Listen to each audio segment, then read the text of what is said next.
Hi everyone! So first of all, I would like to thank the organizers for this opportunity to share with you my preliminary observation and reflections about Belize inland water navigation and most of all about two types of emblematic watercrafts, which are the Dory and the Pitpan. This subject came naturally when I started the MAYA CANOE project at the end of 2019, which is an interdisciplinary project based on maritime archaeology methodology in search of pre-Hispanic navigation traditions on the Rio Grande in the Toledo District. So when it comes to learn about inland waters, first of all, you have to learn about the extent of the waterways network, his navigability, and he is linked with human settlement, which is quite essential in this area where there is a lot of Maya sites represented here on this map, and we can observe that every one of them is located near the riverbank or a river, and that explains how the connectivity between inland and coastal settlement should have worked. So I identify 16 major watersheds for which there is some proposition of ancient names, maybe pre-Hispanic names, which is quite interesting to found. Then there is a lot of information in the institutional colonial identity for Belize, which was the ancient British Honduras, and that navigation scenes and watercrafts were used on official postcards or stamps, which make navigation and the Dory and the Pitpan quite emblematic boats in Belize history.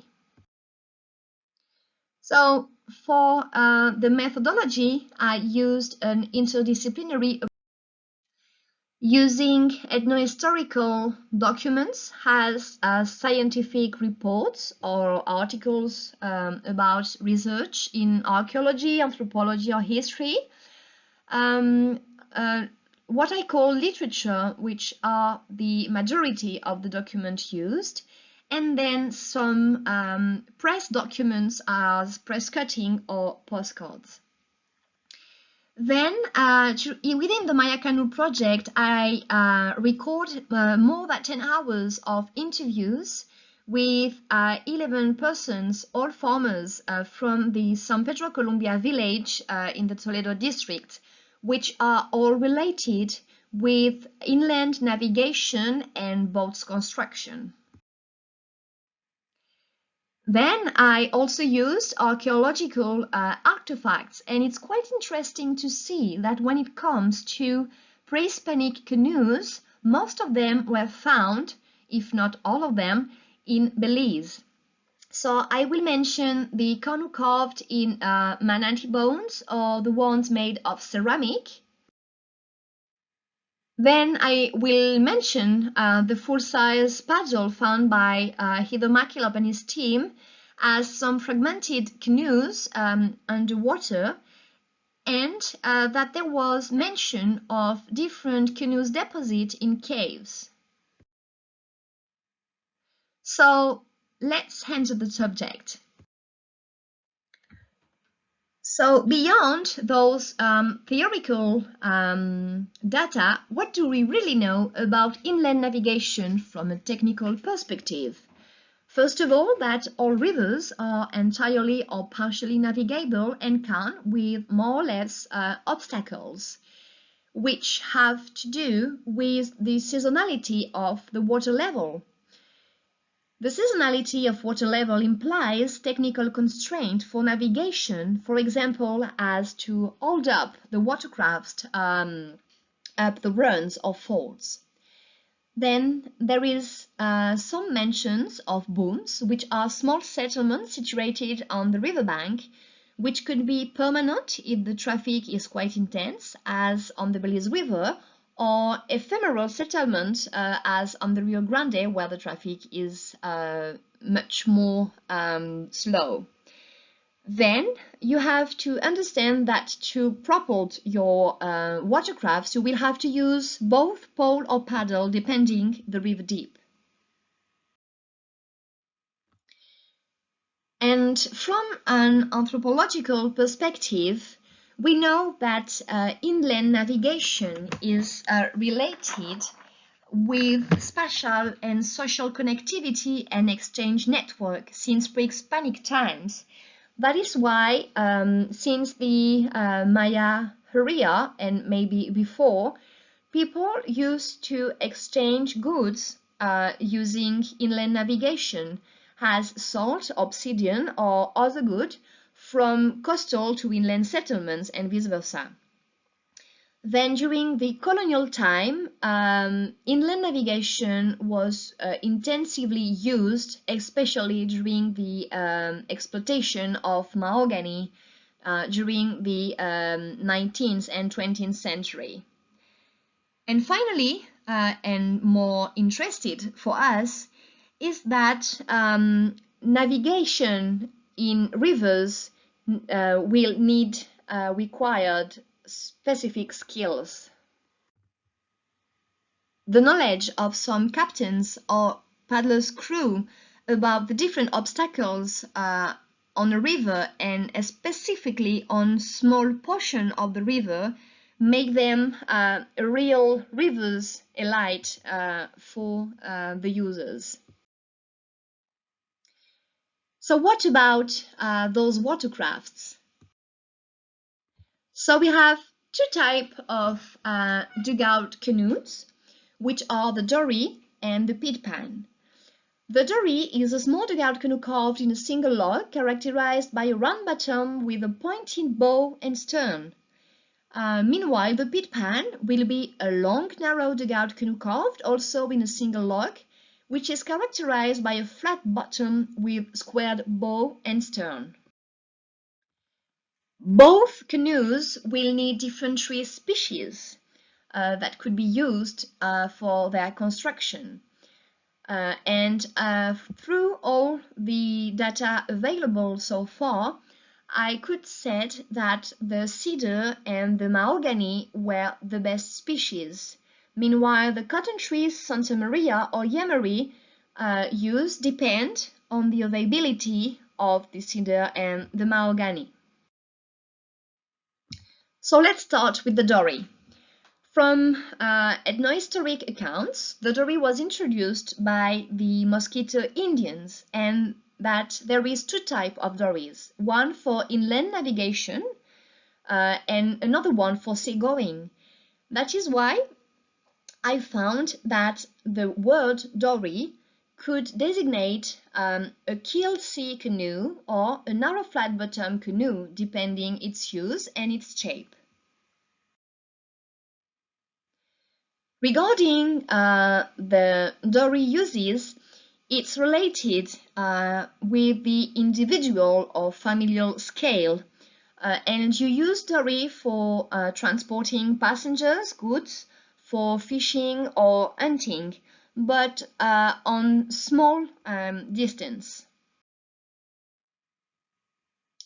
Then, what is the most interesting for me as a maritime archaeologist is that the cargo capacity of a dory depends on its use, which is familial and individual. So a dory could carry between 90 kilograms up to 700 kilograms.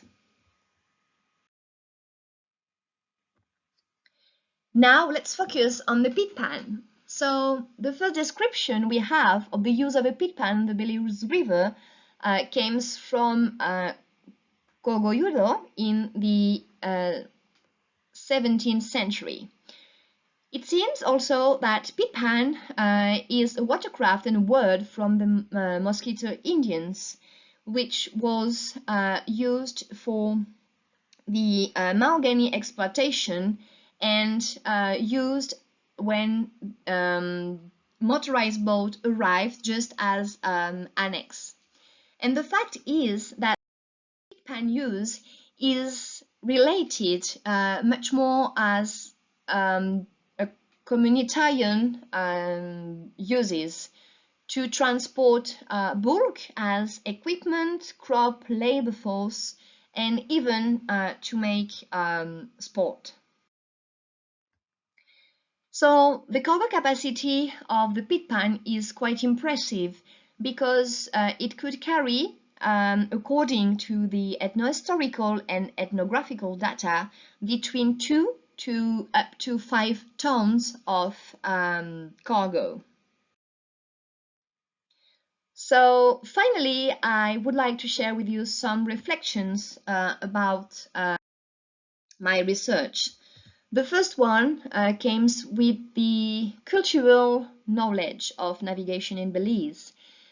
How does the Mosquito Indians impact the history of inland navigation in Belize? And if the Dory and the Pitpan came from this indigenous community, what were the watercraft during pre-Hispanic times? That's a question. Then I found that a lot of different communities in Belize appropriate the knowledge of boat building. For example, seagoing dories are built by the Garifuna people when the river dories are built by the Maya people, which is for me very interesting because for both of them, this is an emblematic and historic and identitary knowledge. Finally, I think that there is some linguistic and toponymic work to do about the river names or the watercraft names. And I just have a question that I want to submit to you today. As anyone knows if there's still any Pitpan in Belize, because during my short fieldwork, I didn't saw any of them. And finally, there is still rivers captains alive that could bring some stories of their knowledge. I don't know, maybe you know. Then the second part is about the scientific research. So within the MAYA CANOE project, I'm interested in the cargo capacity of these inland watercrafts during Maya times for bulk transport as salt and obsidian, because it could help us with the seasonality navigation. We know that maybe there was some coordination or transition areas or booms or ports near the river mouth that could be identified. And the fact is, due to the trees which are now on the Rio Grande and specifically on the San Pedro Columbia branch, there is no politics of cleaning rivers, and I don't know if it's just local politics or a national one. Maybe you will have some answers. And finally, and it's more funny, I just would like to ask a question. Ancient Maya navigation routes are now the very soul of sports events. In Belize, it's the Ruta Maya River Challenge, and in Mexico, it's the Travesía Sagrada Maya. Both events use historic navigation routes to make sports events. But why not using traditional inland watercraft? Because I think it could be interesting for the transmission of knowledge about building techniques, for example, and because navigation and inland watercrafts seems to me to be both material and immaterial cultural heritage that could be interesting to share with all the Belizean people and the international community. So finally, that is why I propose within the MAYA CANOE project to build dory in the village of San Pedro, Colombia, and to navigate with it on the Rio Grande, just to experiment in my body which could be to navigate in Belize inland water. Thank you for your attention, and I hope that we'll discuss it and go further. Thanks a lot.